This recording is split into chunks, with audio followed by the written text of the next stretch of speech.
গো, শুনছো? ওই গো, আরে শুনতে পাচ্ছো আমার কথা? উঠে পড়ো, সকাল গড়িয়ে বেলা হতে চললো, উঠে পড়ো, এবার না হলে তো কাজের জন্য দেরি হয়ে যাবে। আরে কি হয়েছে বলো তো? আরে সকাল সকাল চেঁচাচ্ছ কেন? দেখতে পাচ্ছ তো যে সকাল থেকে বৃষ্টি পড়ছে। আজকে আর কাজে যেতে ভালো লাগছে না, আমাকে একটু ঘুমাতে দাও দেখি। হ্যাঁ, সে তো দেখতেই পাচ্ছি, সকাল থেকেই বৃষ্টি পড়ছে, কিন্তু তোমাকে কাজেও তো যেতে হবে। আবার ঘরেতে সেই রকম কিছু নেই, সামান্য বাজার আছে, ওটা দিয়ে আজ কোনো রকমে চলে যাবে। এই তো কদিন আগে বাজার করে নিয়ে এলাম, তা এক্ষুনি শেষ হয়ে গেল। তার শেষ হবে না? তুমি একদিন সামান্য পরিমাণে বাজার করে নিয়ে আসবে, আর সেটা কি সারা মাস ধরে চলতে পারে নাকি? আরে উঠে পড়ো, উঠে বাজারে যাও তো। দেখো গিন্নি, আজকে সকাল থেকে প্রচন্ড বৃষ্টি পড়ছে। আমি আজকে কাজেও যাব না আর বাজারও করতে যাব না, যা আছে ওদিক দিয়ে আজকে চালিয়ে নাও আর কি। কালকে সকাল সকাল উঠে বাজারে যাব। আমাকে এখন বিরক্ত করো না, ঘুমাতে দাও, ভালো লাগে না।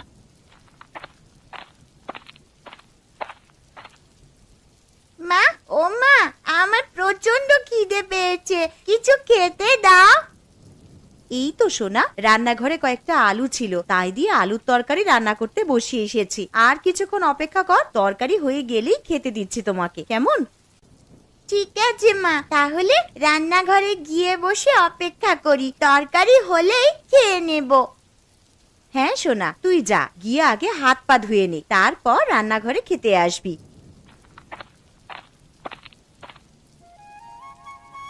মালতীমা, ও মালতীমা, বাড়িতে আছিস? একবার বাইরে আয়। হ্যাঁ মালতীমা, একবার বাইরে বেরিয়ে আয় তো। আরে এটা তো বাবা মার মতন গলার আওয়াজ মনে হচ্ছে, যাই একবার বাইরে গিয়ে দেখি।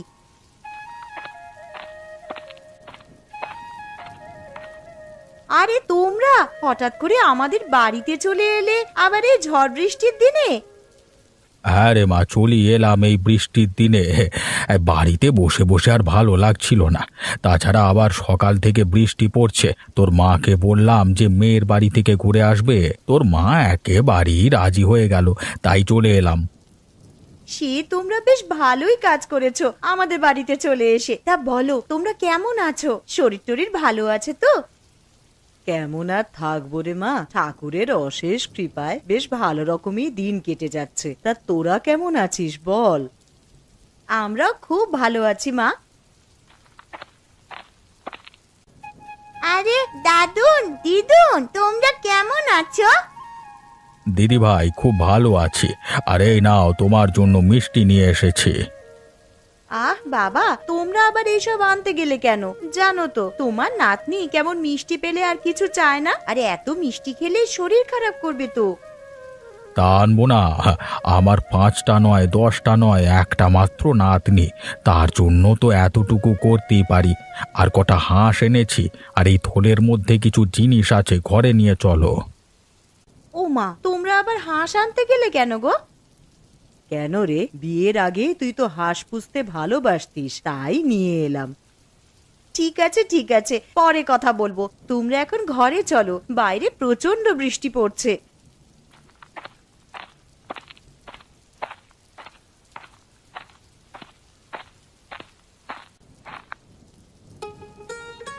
বাবা, ও বাবা, ওঠো গো, একটা সুখবর আছে। আবার কি হলো রে মা? আমাকে কি তোরা একটু শান্তিতে ঘুমাতে দিবি না? আরে একদিন একটু কাজে ছুটি নিলাম, তাও দেখছি আরামে ঘুমাতে পারবো না। তা বল কি হয়েছে? বাবা জানো, আজ দাদু আর দিদুন আমাদের বাড়িতে এসেছে। হ্যাঁ, সে কি রে? তা কখন এলো? এই তো বাবা, তুমি যখন ঘুমিয়েছিলে তখনই দাদু আর দিদুন আমাদের বাড়িতে এসেছে। দাদু আর দিদুন ওই ঘরে বসে আছে। একে বৃষ্টির জন্য কাজে যেতে পারিনি, পকেটে সেরকম পয়সা নেই, আবার শ্বশুর শাশুড়ি চলে এলো, এখন দেখছি পকেটে যেটুকু টাকা ছিল সেই সমস্ত টাকাই ফাঁকা। বাবা তুমি ওই ঘরে যাবে? আমি চলে গেলাম, তুমি এসো। হ্যাঁ রে, চল মা।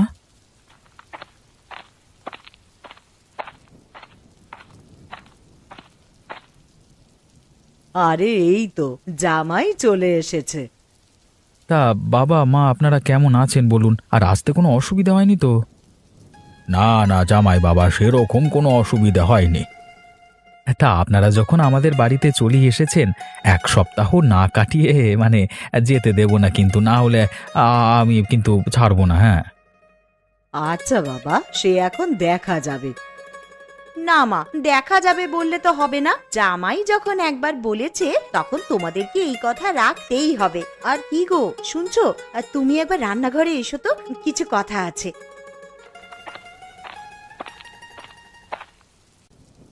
যাও, তোমার শ্বশুর শাশুড়ি এসেছে, তাদের জন্য দোকান থেকে কিছু বাজার করে নিয়ে এসো। বাড়িতে তো সেরকম ভালো মন্দ কিছুই নেই। আচ্ছা গিন্নি, তুমি তো জানো আমার পকেটের অবস্থা, দুদিন ধরে কাজে যাইনি। এখন তুমি কি করে বলছো যে ভালো মন্দ বাজার করে নিয়ে আসতে? দেখো, আমি অত শত কিছু জানতে চাই না, তুমি ভালো মন্দ কিছু বাজার করে নিয়ে আসবে, ব্যাস। এখন যে আমি কি করি, হাতে দুটো পয়সা নেই যে ভালো মন্দ বাজার করব। কি গো, কি ভাবছো? আগের মাসে তোমার বোনেরা যখন এসেছিল তখন তো বেশ ভালো মন্দ বাজার করেছিলে, তখন তো আমি কিছু বলিনি। এখন আমার মা বাবা এসেছে আর ভালো মন্দ বাজার করবার মতন টাকা তোমার কাছে নেই। ঠিক আছে, তুমি বরং বাজারের ব্যাগটা আর ছাতাটা নিয়ে এসো, আমি বাজারের দিকে যাচ্ছি। এই নাও ছাতা আর ব্যাগ, তাড়াতাড়ি বাজারের দিকে যাও তো।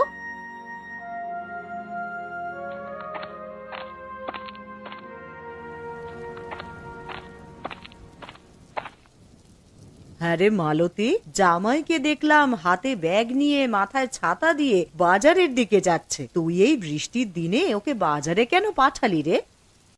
মা, আমি পাঠাইনি, তোমার জামাই বলল এতদিন পর আমার বাড়িতে শ্বশুর শাশুড়ি এসেছে, আর কিছু ভালো মন্দ খাওয়াবো না, তাই তো হাতে ব্যাগ নিয়ে আর মাথায় ছাতা দিয়ে বাজারের দিকে গেল।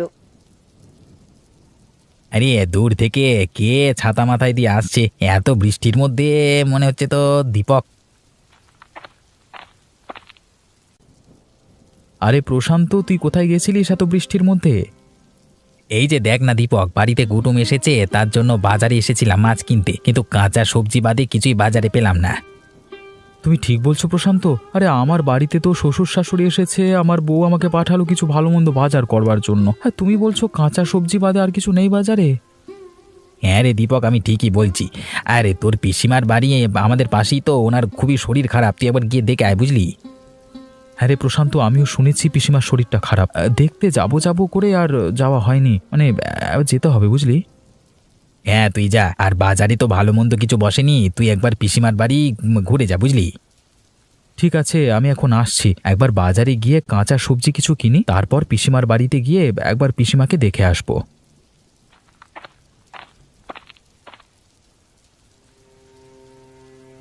লোকটা কোথায় যে গেল? এত বেলা হয়ে গেল, ঘরেতে সেরকম কিছু ভালো মন্দ নেই যে রান্না করব। কি রে মা, কি এত চিন্তা করছিস? না মা, সেরকম কিছু নয়, আসলে বেলা হয়ে গেল তো, আর তোমার জামাইও তো সেই কখন বাজারে গেছে, এখনো বাড়িতে ফিরলো না। কি যে রান্না করব সেটাই ভাবছি। সে নিয়ে তুই অত চিন্তা করিস না, বাইরে এত বৃষ্টি পড়ছে দেখতেই তো পাচ্ছিস, হয়তো জামাই আমার বাজার করতে গিয়ে কোথাও আটকে গেছে এই বৃষ্টির জন্য।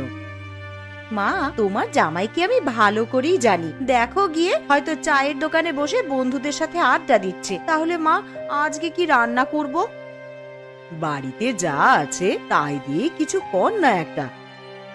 বাড়িতে চাল ডাল আর আলু ছাড়া আর তো সেরকম কিছুই নেই। একটু ঝাল মশলা থাকলে, তুমি যে কটা হাঁস এনেছিলে তার মধ্যে থেকে একটা হাঁস রান্না করে খেতাম, কিন্তু সেই সমস্ত মশলাই তো নেই। এসব কথা ছাড় মা, তুই এখন যা আছে ওইগুলো দিয়েই দুপুরের জন্য কিছু একটা রান্না কর। আচ্ছা মা, ঠিক আছে, তুমি বরং বসার ঘরে গিয়ে একটু বিশ্রাম নাও, আমার রান্না হয়ে গেলেই তোমাদেরকে ডাকবো খাওয়ার জন্যে।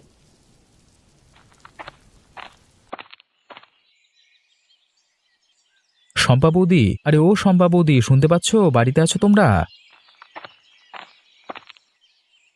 কে? আরে দীপক নাকি? এসো এসো, ঘরে এসো। শুনলাম নাকি পিসিমার শরীরটা খুবই খারাপ। হ্যাঁ গো দীপক, পিসিমার খুবই শরীর খারাপ। তা পিসিমা কোথায়, দেখতে পাচ্ছি না যে? ওই তো পাশের ঘরে শুয়ে আছে, আসো পিসিমাকে একবার দেখবে, এসো।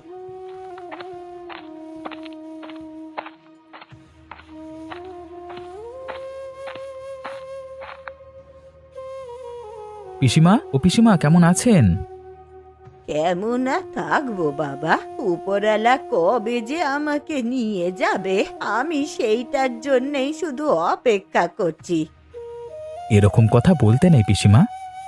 দেখো না দীপক, এই যেদিন থেকে শরীরটা একটু বেশি খারাপ হয়েছে সেদিন থেকে সমানে বলে যাচ্ছে যে কবে আমাকে নিয়ে যাবে ওপরওয়ালা।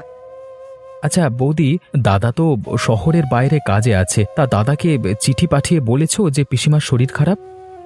হ্যাঁ দীপক, আমি কালকেই চিঠি পাঠিয়েছি, তবে তোমার দাদাকে ছুটি দেবে কিনা তা বলতে পারছি না।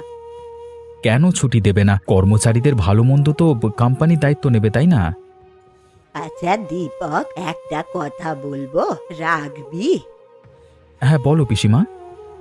মরার আগে আমার একটা ইচ্ছে ছিল যে হাঁসের মাংস খাবো, তুই কি আমায় করে খাওয়াবি রে? অবশ্যই পিসিমা, খাওয়াবো না কেন? পিসিমা ভাইপোর কাছ থেকে এতটুকু আবদার করেছে, আর ভাইপো সেটা করবে না? আমি কালই তোমার জন্য হাঁসের মাংস রান্না করে নিয়ে আসবো।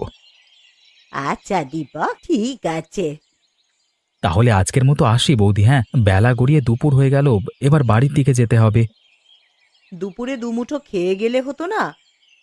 না গো বৌদি, বাড়িতে আমার শ্বশুর শাশুড়ি, আমার বউ সবাই মিলে আমার জন্য অপেক্ষা করছে। আমি আজকের মতো আসছি। হ্যাঁ, আবার পরে একদিন এসে খাবো।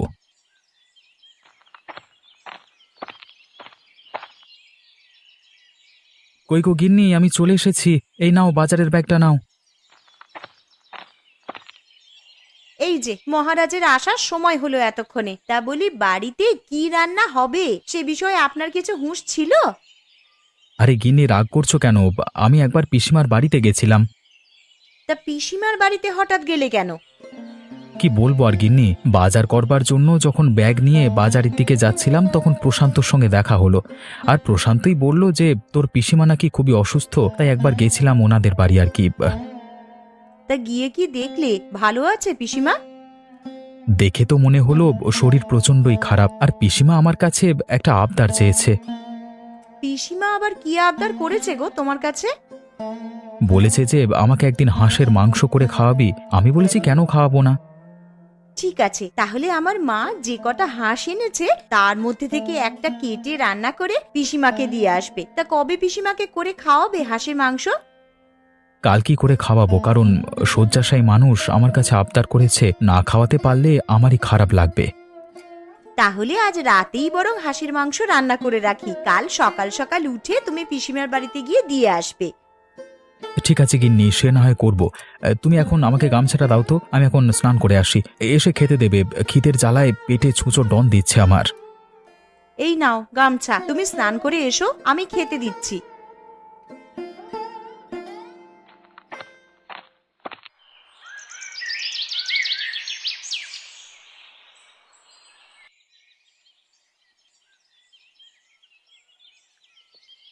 গিন্নি, তোমার মা আর বাবার খাওয়া হয়ে গেছে তো?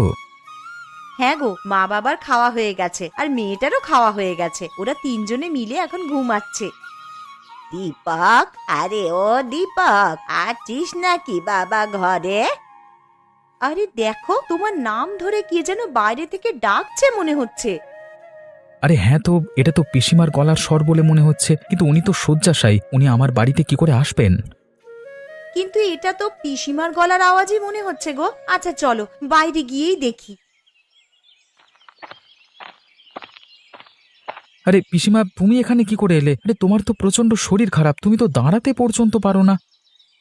আরে আমি পুরো সুস্থ হয়ে গেছি রে। কিন্তু আমি দুপুরবেলায় গিয়ে তো দেখলাম তুমি বিছানায় শুয়ে আছো, তো এখন কি করে ভালো হয়ে গেলে? সবই উপরওয়ালার ইচ্ছা রে বাবা। তা তুমি আমাদের বাড়িতে এলে বৌদি কিছু বলেনি তোমার? না না, কিছু বলেনি আমায়। তোমার বৌদি শুধু বলল যে সাবধানে যাবেন, আর দীপক হাঁসের মাংস খাওয়াবে বলল, তাই আর লোভ সামলাতে না পেরে চলেই এলাম। তা আপনার ভাইপো তো কালকেই আপনার বাড়িতে মাংস রান্না করে দিয়ে আসতো।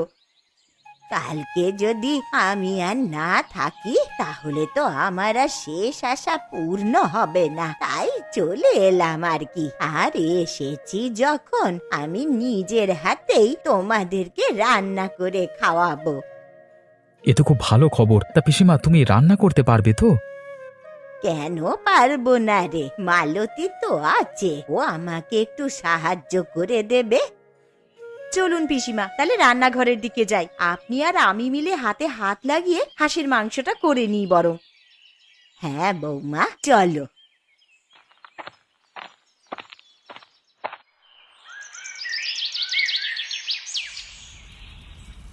তাহলে হাঁসের মাংস তো রান্না হচ্ছেই, তা তার সাথে খাওয়ার জন্যে কি করা হবে বৌমা?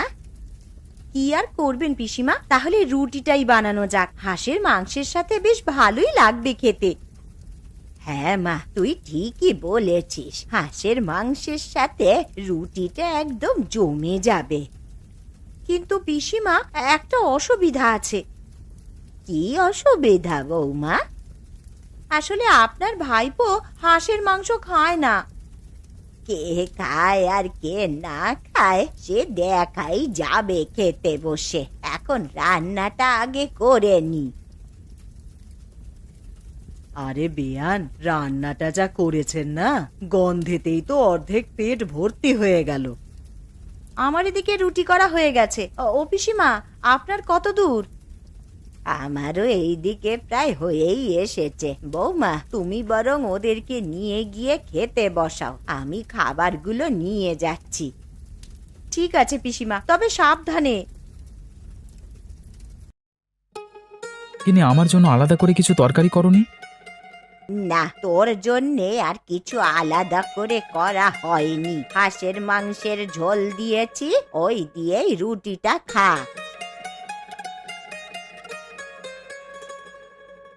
এ কি পিসিমা, এ তো দেখছি হাঁসের মাংসের প্রচুর স্বাদ। আমি আগে জানলে এই মাংস ছাড়া আর কিছুই খেতাম না। সত্যি পিসিমা, তোমার হাতে জাদু আছে বলতে হবে। বলেছিলাম না বৌমা, কে খায় আর খায় না সেটা তুমি দেখে নেবে। সত্যি পিসিমা, আপনার হাতে জাদু আছে। যে কিনা হাঁসের মাংস ছুঁয়েই দেখতো না, তার কিনা এখন হাঁসের মাংস ছাড়া আর কিছুই খেতে ভালো লাগছে না। তাহলে পিসিমা, এখন তো রাত হয়ে গেছে, আর এখন বাড়িও যেতে পারবে না, কালকে সকালেই যেও। ঠিক আছে বাছা, আজ তোদের বাড়িতে থেকে কাল সকাল সকাল আমি বাড়ি চলে যাব।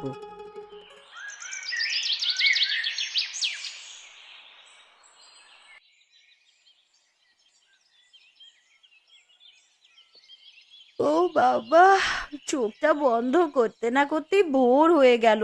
কখন যে রাতটা কেটে গেল টেরই পেলাম না।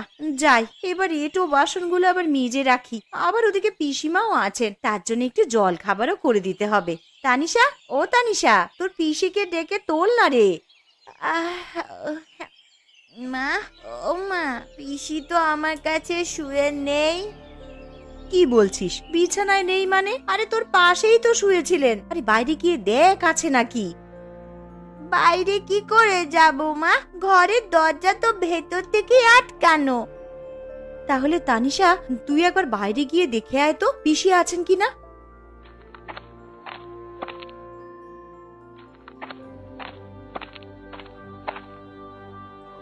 মা, পুকুর ঘাট, আমবাগান সবই তো দেখে এলাম, কই পিসিকে তো দেখতে পেলাম না। কি গো, শুনছো? আরে কই গো, তাড়াতাড়ি ওঠো, পিসি কোথায় যেন চলে গেছে, ঘরে নেই। তুমি গিয়ে একটু দেখো না। চলে গেছে মানে? কোথায় আবার যাবে? ঘরের দরজা তো ভেতর থেকেই বন্ধ ছিল, পিসি দরজা দিয়ে বের হবে কি করে? এ কি সর্বনাশ হলো আমার! কই গো, তুমি একবার পিসিমাদের বাড়িতে গিয়ে দেখে এসো না, উনি বাড়ি চলে গেছেন কিনা। হ্যাঁ হ্যাঁ, তুমি ঠিকই বলেছ, আমি একবার পিসির বাড়িতে গিয়ে দেখে আসি। আরে দূর থেকে ওটা কে যেন এদিকে আসছে, দেখে তো মনে হচ্ছে প্রশান্ত। যাই, একটু সামনে গিয়ে দেখি।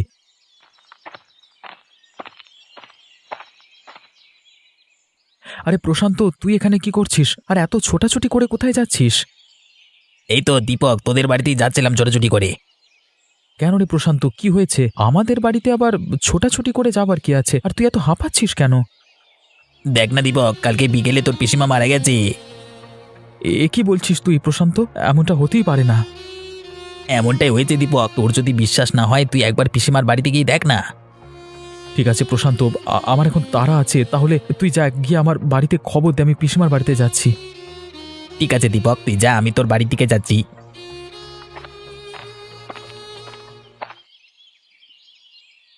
এ কি, বাড়ির সামনে এত ভিড় কেন? তাহলে প্রশান্ত যেটা বলেছে সেটা কি সত্যি?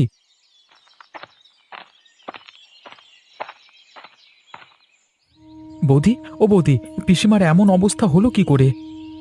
দেখো না দীপক, কাল সন্ধ্যায় তোমার পিসিমা মারা যান। তোমাকে যে একটিবার সংবাদ দিব, বাড়িতে তো কেউই নেই, কাকে পাঠাবো বলো তোমার কাছে? কালকে সন্ধে মারা গেছে বৌদি, তুমি ঠিক বলছো তো? হ্যাঁ গো দীপক, সন্ধেবেলায় মা চোখ বুঝলেন, দুপুরবেলা একটু সুস্থ হয়েছিলেন বটে, উঠে বসলেন আর বললেন তোমাদেরকে নিজের হাতে হাঁসের মাংস রান্না করে খাওয়াবে। কে জানতো বলো, জীবনবাতি নিভে যাওয়ার আগে একবার জ্বলে উঠেছিল। আর আজকে সকাল হতেই তোমার বন্ধু প্রশান্তকে বললাম যে একবার দীপকদের বাড়িতে গিয়ে খবর দিয়ে এসো। যদি সন্ধেবেলাতেই পিসিমা মারা যায়, তাহলে কালকে আমাদের বাড়িতে পিসি হাঁসের মাংস খেতে যায়নি, তাহলে কে গিয়েছিল? হয়তো পিসিমার আত্মা তার শেষ আশাটা পূরণ করতে গিয়েছিল।